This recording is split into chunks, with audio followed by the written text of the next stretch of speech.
Hello there, fellow NPCs. I am Carbon Scythe, and today I'm not doing a gaming video. As I mentioned, what was it, about 2 weeks ago maybe, I was going to Finland, going to Åland for a harvest festival, and I decided, there was a few people there that, well, not there, on the channel, that said, hey, I want to see what's going on there. Maybe they just said it to support me, maybe they're actually curious, I don't know. I take it as it comes. I knew for sure that I would be taking pictures either way, so why not share them with you guys? So that's what I'm going to do today, as well as some other updates about what happened during all of September. So, to start off, the reason why I went to Åland is because my father, my dad, is a... well, what's the word? A seller of candy. He makes his own candy anyway, and he sells it at market. He's been doing that for my entire life, essentially. I still remember when he talked with one of his friends about this entire business thing. I was a little kid back then, no older than 5-6 years old, I believe. So he's been doing it for at least 25 years. And so now he's a bit of an old man, and so he doesn't do it for a living in the same way that he's been doing previously. So he chooses a few markets here and there that he really enjoys and that he chooses to go to. And one of these markets, one of these fairs, is Åland's Harvest Festival. And he knows that this is a good place to be working on. So he knew that he would not be able to do it alone, so he asked me if I wanted to come along and help him out. And it's not the first time. I think this is my third time going there. So yeah, that's why I went. And so what is Åland Harvest Festival? Ålands skördemarknad. It's basically several different farms. I don't know how many actually, because we are locked in to that farm that we are staying at during those days. There's several farms that are open for the entire community to just sell local produce food. And because it's Åland, it's mostly apples and their apple juice. And if you can see here, it's a lot of bright here. Well, if you can't see it, I will post a picture. Grannas Äppel, for example, is one of the many farms on Åland. Yeah, so this farmers market, this harvest festival, is about showing off the local produce and selling it over there. So they most of it is different kinds of apples. And the farm that me and my dad were at is one of the, if not the biggest farm that is in this entire festival. So the host there basically headhunted my dad several years ago, and when he was at a different fair, also on Åland. Which is, and he said, hey, you are making an amazing product, I want you to come to my farm during the harvest festival and sell this candy because you will sell big bucks, essentially. And it took him about a couple of years, but then he decided, yeah, let's go. And it's one of the best marketplaces for him. And also this host that I'm talking about, I am not going to reveal his name or picture, but here's the thing. The people of Åland is so very nice and so very, very friendly and chill. They're like, yeah, do whatever you want, we can fix this eventually. And with that kind of attitude comes they are really laid back, these people. And also, so is the host of this farm. And not only that, but he looks very much like Burt Reynolds. And he behaves and sounds like Burt Reynolds as well. At least from my memory from Celebrity Jeopardy on SNL, and My Name is Earl. My dad does not agree with this, but I am sticking to it. The host looks like Burt Reynolds, Farmer Burt Reynolds. But we don't just suddenly appear on Åland, do we? No, first we have to go by car from Västerås, where I live, to Grisslehamn, which is at the east coast of Sweden, and take a cruise ship over to Åland. And one of the things with this ship is that it's covered in different paintings in the stairs. And one of the paintings, so yeah, here's the ship, as you can see, and there's a bit of land and things. But one of the paintings, I took this painting because it is absolutely freaky. It's so disturbing in my opinion. It's this dude. This dude just looks like he is from what is it? Shadows of Innsmouth. He's a spawn of Dagon. He's a deep one. Kolingen. Purtell på er grevar och baroner. I don't know what Purtell means, but he is saying most likely skål, something like that. Cheers. Grevar och baroner, the two different titles. High rich people, and he is Kolingen or Skålingen. I don't know actually. This is some old Swedish, so I don't know what he's saying. But that dude is so absolutely freaky. He looks his deep one from Shadows of Innsmouth. Yeah. And on that cruise ship as well, because we were on it for 2 hours before reaching land, we had to eat. And as a vegetarian, I have to say I was very disappointed. I knew it would be kind of bad because I've been there 2 times before, and they have this vegetable burger / patty that they make. And the previous years, it seems to be handmade at least, but previous years it's been basically just a red beet patty that they serve, and it just tastes of so much red beet. But this year, I believe it was a patty made basically from chickpeas and carrots, and it cost $10 for that meal, and I would still be disappointed if I only paid $6 for it. It's that it was not good, and I don't know why they keep on selling that. They must have someone that's quality checking this food and says that this is not good enough. Anyway, it's only 2 hours, so I can live with that. And now about the actual harvest festival then. So we arrived on Thursday, and we actually arrived on Wednesday, and just slept for the night and put up the tent on Thursday, and then on Friday, Saturday, Sunday we were working. He was making this candy of his, and I was streamlining the process so he could just focus on the actual making. I was taking payments, I was preparing everything that he needed to make the candy, so I was streamlining his process. And the candy that he makes, I do have some pictures of that as well. In Swedish, it's called brända mandlar. Okay, we are making brända mandlar anyway. It translates to burned almonds, but we usually say caramelized almonds. And this is a candy that my dad brought from Chile.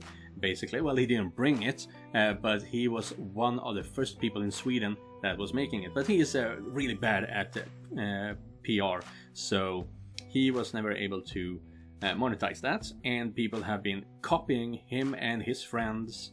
He was about one of the first 5 or 10 people that were doing this. That's what he told me, at least. And he is really bad at PR, so he have been struggling for his entire life trying to make this a living. He is able to live on it, no problem, but he is never able to relax either. And so yeah, burned almonds is a dish. It's a candy brought from Chile. Usually it's made with peanuts instead, but you can't really find them raw and natural here in Sweden, so he used almonds instead. In Chile it's called mani confitado, and he also told me the Mexican name, or at least the Mexican name for peanuts. I had to look up what it's called in, I don't know what the language is called in Mexico, but their language. And that, okay, I can't remember it, so I will read it from here. Cacahuates garapiñados. And if you don't speak Spanish or any Latin American language, that sounds kind of fluent, in my opinion.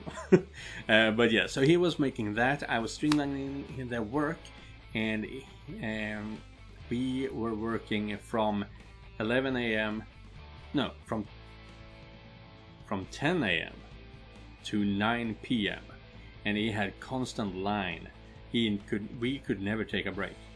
It was simply not possible. So on Friday we worked 11 hours without any food or toilet break, and on Saturday we worked 11 hours without any food or toilet break, and on Sunday we worked an additional 7 hours, but it was much less people, so that day we could take a couple of breaks. And after each day, we were so beat and exhausted.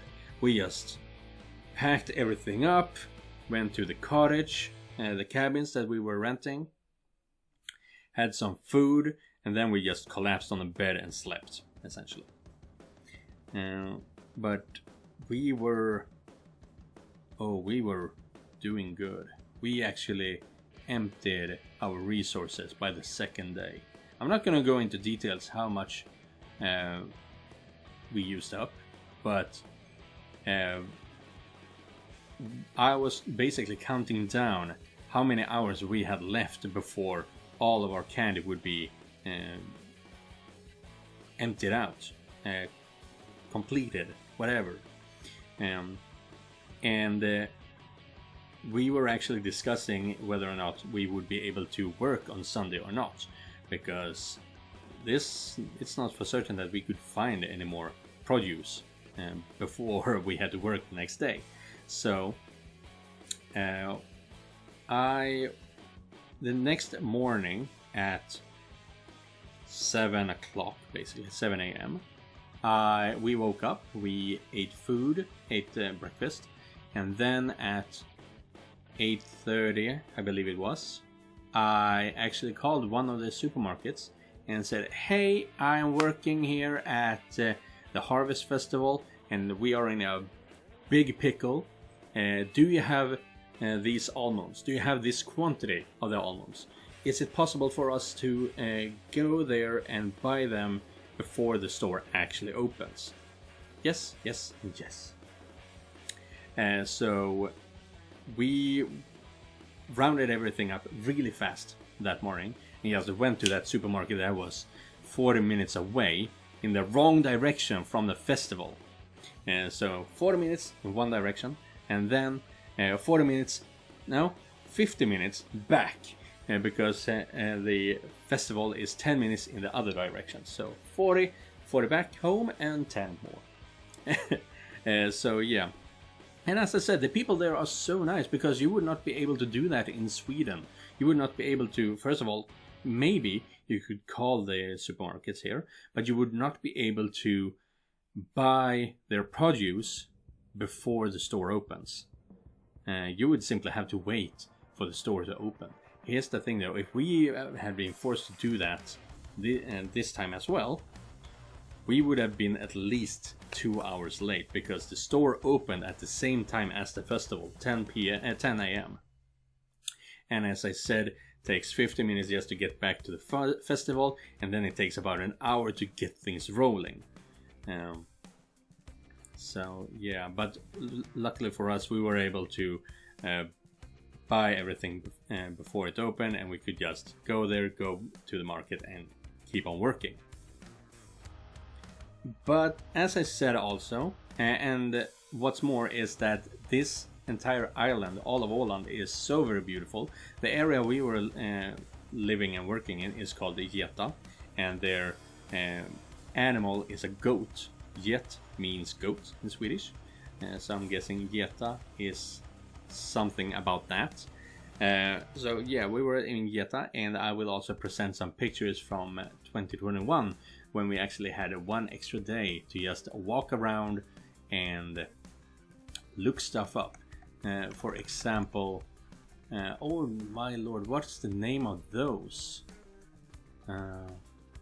Stenröse is what it's called, Stenröse. What's a Stenröse in English?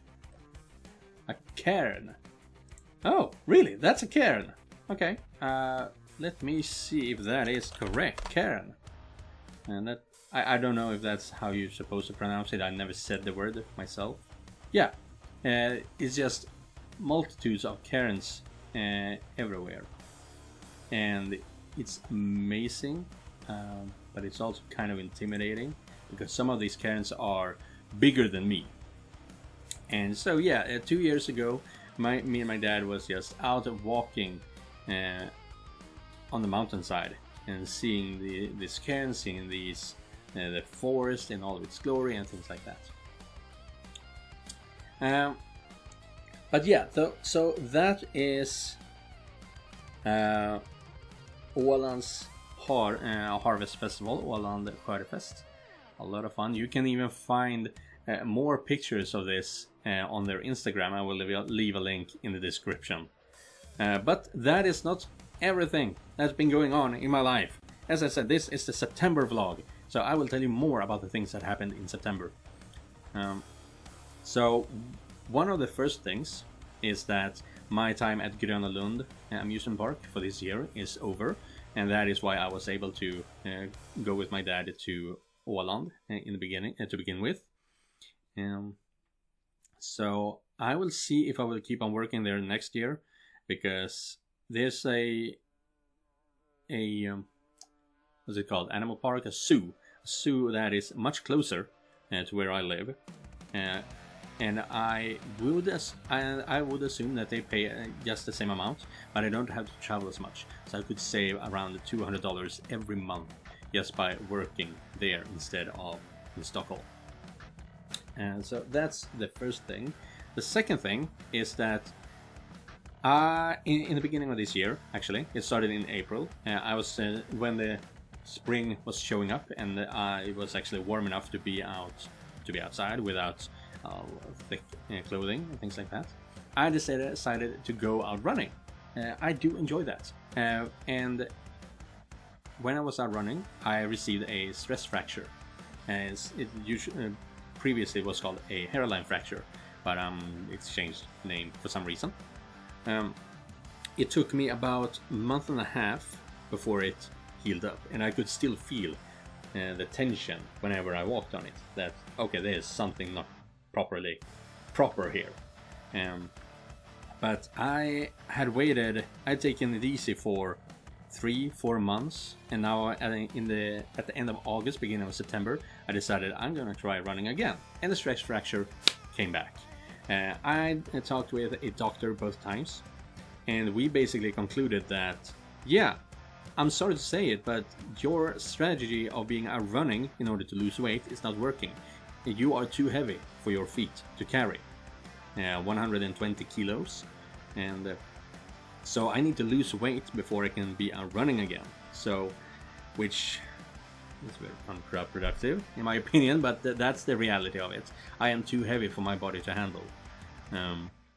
So I got myself a gym card, and I have been working out past few weeks, and I think I will be posting pictures of my progress as well in the future monthly vlogs.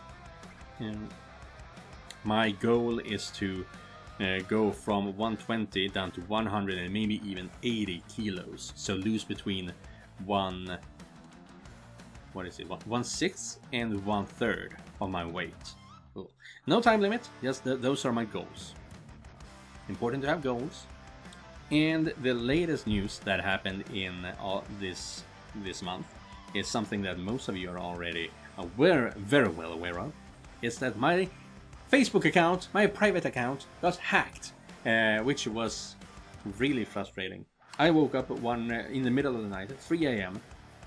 and just received a notification on my phone. Your ad has been approved, it said, something like that. And I was like, well, I'll check it tomorrow, I guess. But the more I thought about it, before I could fall asleep again, well, no, I have to take care of it now. So I went up, I spent an hour online just checking everything, and someone else from Poland, it seems, have hacked my account and started up ads for some kind of casino.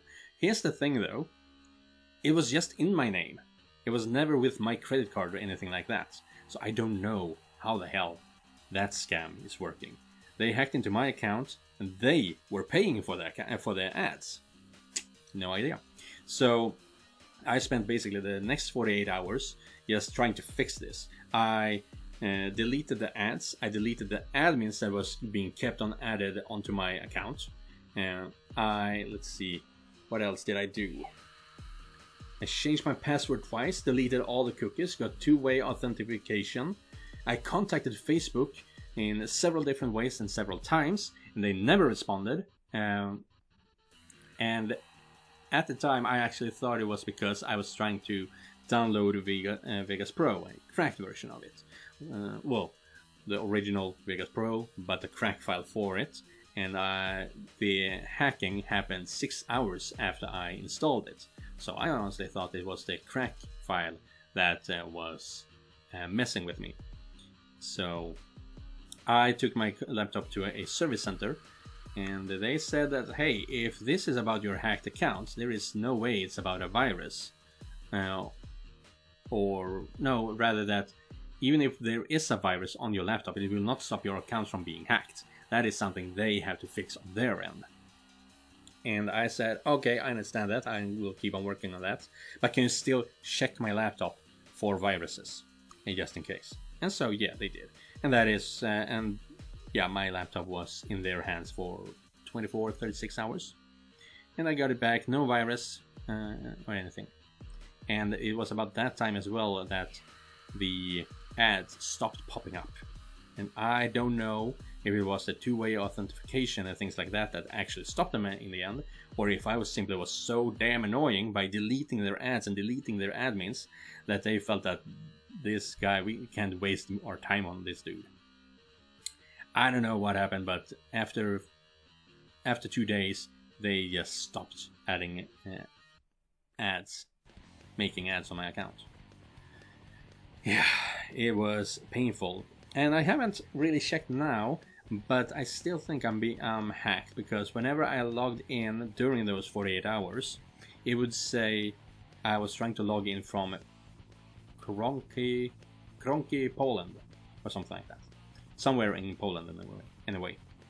So I think I might be hacked, honestly. And that is pretty much it. But before we leave, before we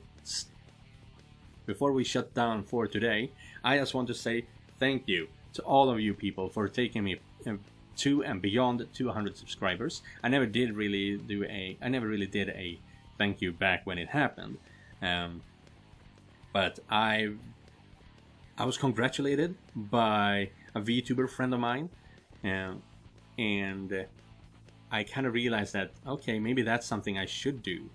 Just thank you guys for everything, for every milestone. I don't really like it when people do that, when YouTubers and streamers and things do that, because I've seen that a lot lately on Twitter.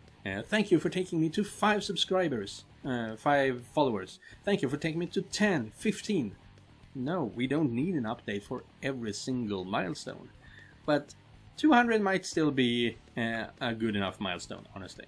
I did thank you for 100. I even made a special episode with it. And on top of that, I want to make an extra thank you to 2 of my subscribers. The Quiet Wolf, thank you for gifting me some of the games that I've been playing and will be playing on this channel.